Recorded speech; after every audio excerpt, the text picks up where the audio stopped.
Olá pessoal, tudo bem? Olá professora Kiara. Nós somos os alunos do terceiro semestre de Psicologia da FAP, no ano letivo de 2020. Estamos aqui para fazer uma apresentação em forma de um vídeo, né? Todos sabem que estamos vivendo aí a pandemia de Covid-19 e temos fé em Deus que logo, logo tudo isso vai passar e estaremos presentes novamente nas nossas aulas, né? E hoje, por causa dessa pandemia, a professora Kiara decidiu fazer uma apresentação, que nós fizéssemos uma apresentação, e eu quero dizer nós, por quê? Porque, na verdade, eu estou sozinho aqui, mas eu pertenço a um grupo. Esse trabalho é feito em grupo e eu queria começar apresentando os meus colegas que fazem parte do grupo 6 juntamente comigo, Reinaldo Zanon, a minha colega Isabela Brito, a minha colega Laís Miranda e o meu amigo e colega Luiz Carlos. Beleza, pessoal? Então hoje nós vamos falar um pouquinho sobre o id, o ego e o superego. É um tema que eu acho de grande importância e lendo sobre ele, nós vemos que Freud, né, o pai da psicanálise, considera o id, o ego e o superego como estruturas da personalidade. E quando falamos de estruturas é algo importante. Freud considera o id, o ego e o superego como os três elementos básicos da mente humana. Olha que importante isso, né? Então, eu quero começar falando um pouquinho sobre o id, onde Freud diz que o id é a estrutura original da personalidade. Por isso que ele é caótico, desorganizado e sem forma, né? Então, quando Freud diz que ele é caótico, devido a essa natureza caótica do id, lá convivem, por exemplo, desejos contraditórios, lado a lado, sem que um anule o outro, pois a lógica ela não se aplica ao id. O id é a fonte de toda a energia das pulsões. Estamos agora estudando as pulsões também, né? Tanto a pulsão de vida quanto a pulsão de morte. E o id também faz parte, né, das pulsões. Na verdade, tanto as energias quanto as próprias pulsões, elas fazem parte do id. O id ele busca sempre a liberação constante de toda a energia, toda a tensão, toda a excitação. Podemos dizer, a gente sempre usa esse comparativo de que o id ele é como se fosse uma criança mimada, né? Que ele desconsidera os limites da realidade. Ele procura sempre a autossatisfação de forma irracional e egoísta, e a todo momento sem inibições. E ele não tolera a frustração. Assim como a lógica, valores ou ética, nada disso importam para o id. E agora eu quero falar sobre o ego, né? O ego ele é uma estrutura da personalidade que se desenvolve a partir do id. Né? Como eu mencionei agora que o id ele é essa criança mimada, o ego ele já vai ser como agora se essa criança estivesse tomando consciência da sua própria identidade. A função do ego é procurar atender e ao mesmo tempo aplacar as exigências constantes do id, preservando a saúde, a segurança e a sanidade da psique humana. Como o id ele é incapaz de lidar com a realidade externa, o ego ele é lógico e racional. Né? Então ele tenta fazer, na verdade, digamos que o meio-campo entre o mundo interno e o mundo externo. Né? A energia utilizada pelo ego, agora ela é extraída do id.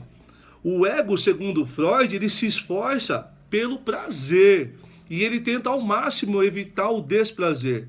Porém, isso faz, né, que considerando as limitações e as oportunidades que são postos pela própria realidade externa, ele controla as exigências do id. E ele avalia, por exemplo, quando, como e se elas devem ser satisfeitas ou não, né? Então, assim, em outras palavras, o id ele funciona segundo o princípio do prazer e o ego funciona segundo o princípio da realidade, separando o desejo da fantasia. Olha que interessante, né? E agora eu quero começar a falar um pouquinho sobre o superego, que para mim é o mais complexo de todos e muito interessante. O Freud vai falar que o superego ele é uma estrutura que surge a partir do ego. Você pode ver que um sempre está surgindo do outro, né? Então o superego ele tem a função de atuar como se fosse um juiz das ações dos pensamentos do ego. É no superego que residem, melhor dizendo, os códigos de conduta, que nós aprendemos no convívio social, as inibições, os ideais. O superego, ele age no sentido de proibir ou limitar certos pensamentos e atitudes que nós temos. A capacidade de autoobservação é uma característica importantíssima do superego, né? Por quê? Porque uma vez que ela age independente das pressões do id, por satisfação e das pressões do ego, né? O seu modo também está envolvido pela busca do prazer. Tem um exemplo muito legal que Freud dá acerca do superego, que ele fala que se você pegar o superego de uma criança, esse superego ele se desenvolve de acordo com o modelo do superego dos pais ou das pessoas que criaram aquela criança. Ou seja, todo o conteúdo que ele abriga é derivado dos julgamentos, valores, tradições defendidos durante a criação. E dessa forma são passados de geração a geração. O superego contém também os ideais nobres, né, pelos quais lutamos. Ele gera sentimentos de orgulho e amor próprio por conta desses bons comportamentos.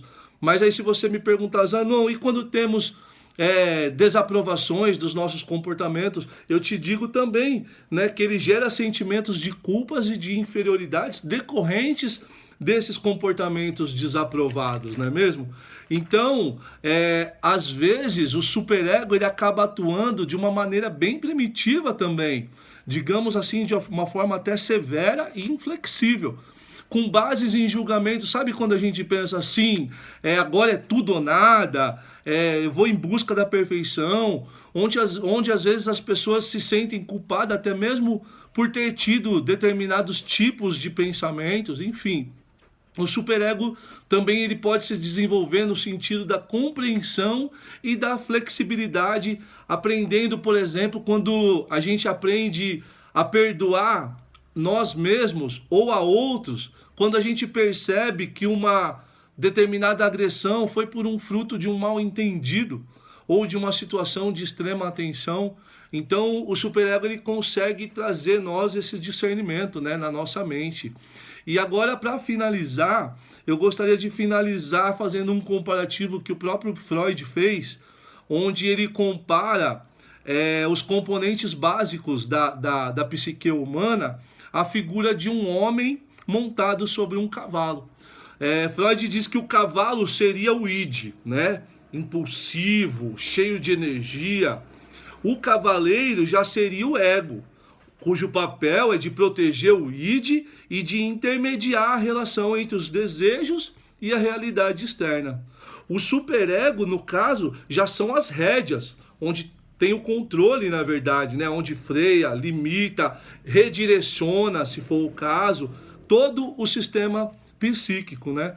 Embora a gente tenha dado esse exemplo aí, essa comparação, Freud também considera que em alguns casos o id consegue sobrepujar o ego e levá-lo onde bem quiser, né? De fato, Freud ele percebe o ego como uma estrutura fraca, né? Como se fosse um jogo nas mãos do id, da realidade e do superego. Eu acho que é isso, pessoal, né? A gente tentou passar para vocês aí de uma forma simples, didática, as estruturas da personalidade, tá bom? Eu agradeço aí pela atenção, obrigado, professora Kiara, obrigado a todos que ficaram assistindo esse vídeo, tá bom? Vou terminando por aqui, fiquem com Deus e um forte abraço.